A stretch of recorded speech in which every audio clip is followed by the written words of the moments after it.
This video on Sergeant Oswald was prompted by a new file release.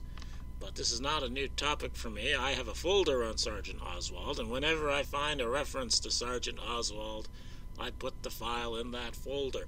So what I'm going to do here is I'm going to start with the old files I have in the folder, and then I'll finish up the video with the newly released file. So starting here, and I can't say where this came from, unfortunately. There's a date up in the corner there. It looks like a later date, like when maybe it was released or something. It starts 1104 something, but I don't know what it is. I assume it's an FBI file, but that's all I can say. It looks like it's page 2 of something. Maybe it had a cover sheet that I didn't save. I haven't been able to find it now. But whatever, it is what it is.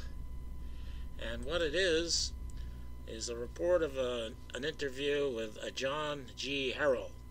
After hearing of the assassination of President Kennedy, November 22, 1963, over the radio, John G. Harrell, 816 Indiana something Albuquerque, New Mexico, an employee of ACF Industries, advised Special Agent Stuart J. Cameron that he had background information relative to Oswald inasmuch as he was a former neighbor at Fort Worth, Texas.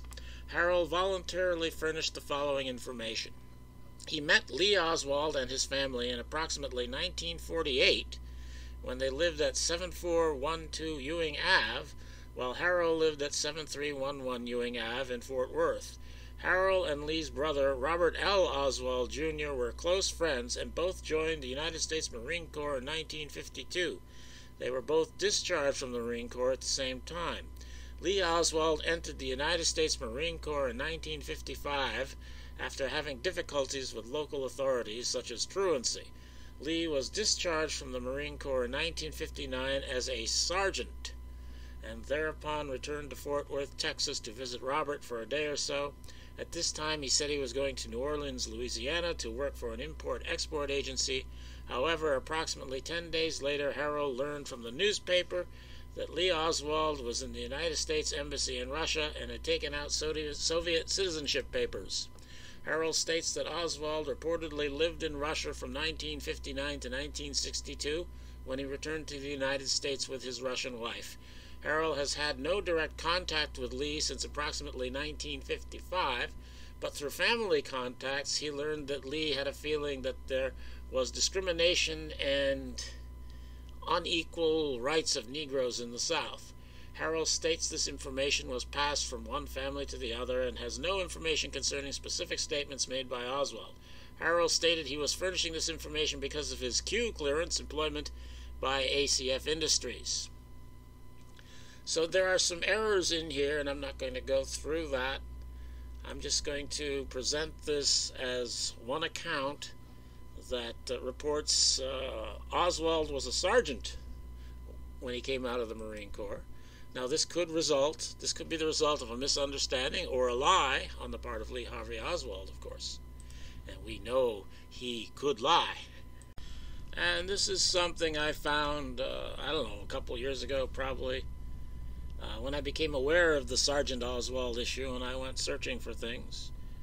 This is something called the Federal Register, Volume 30, number 212 from November 1st, 1966. It appears to be cataloging evidence taken from Oswald, presumably in 1963. And one of those pieces of evidence here is a pass dated September 58 in name Sergeant Oswald, Zebra NCO, Open Mess. So apparently Oswald, although I've never seen a photograph of this, and I've never seen another reference to it, but apparently among his effects, there was a pass in the name of Sergeant Oswald. Okay. And Oswald himself, in the summer of 1963, when he was being interviewed on a radio program, I think, he himself said he was a sergeant. I think he says Buck Sergeant. Let's play it. Mr. Oswald, I'm curious about your personal background. If you could tell us something about where you came from, your education, and your career to date. We'd be interested.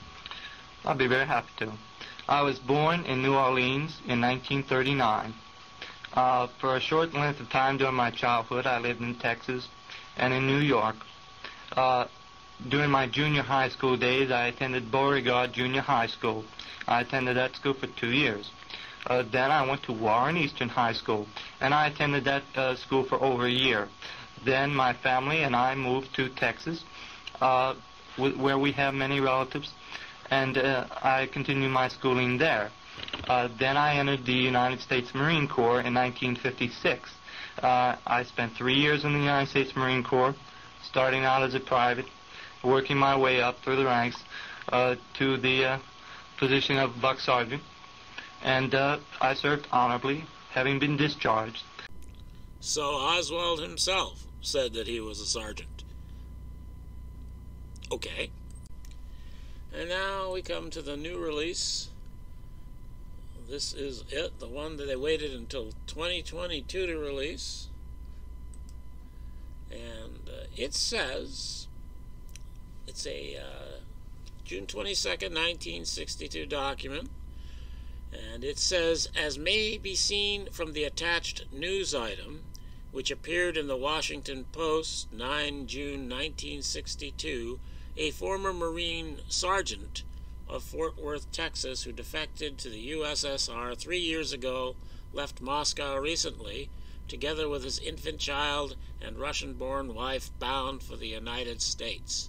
A search of the project files revealed that the attached subject item was sent to subject by his mother on 8 July 1961. In this item, writer discusses sending a parcel and requests him to write more frequently. This item will be of interest to Mrs. Eggeter. Now, the second part of the paragraph there is referring to a letter his mother wrote him.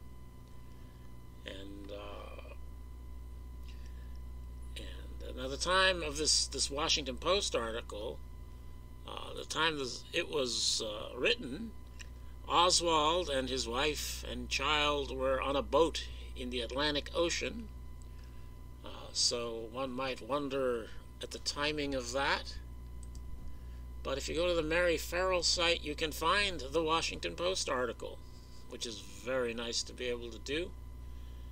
And it's Dateline Moscow, June 8th. So for whatever reason, the story comes out of Moscow after the Oswalds had sailed. But also, very interesting, this article does not mention anything about Oswald's rank. So the sergeant doesn't come from the newspaper article. The sergeant was added by whoever wrote this memo, or whatever it is, a communication. Maybe it's just a mistake. Maybe he just said sergeant for no reason. Or maybe it implies that there is some knowledge about Oswald, that he's a sergeant. Or maybe what, I don't know. But anyway, that's it. I think there may be an implication here that although the official story has Oswald as a private, a screw-up private, that maybe secretly he's a sergeant. Or maybe it's just a misunderstanding and a bunch of lies. But I think it's interesting why this one was held until 2022. I don't see why it matters, unless it's because Ann Eggeter is referenced as being interested in this. But the CIA admits they had a 201 file on Oswald by this time. So it might indicate that something funny is going on here, that some people here know about, and but that they're trying to keep a secret until 2022, when hopefully nobody will notice or care.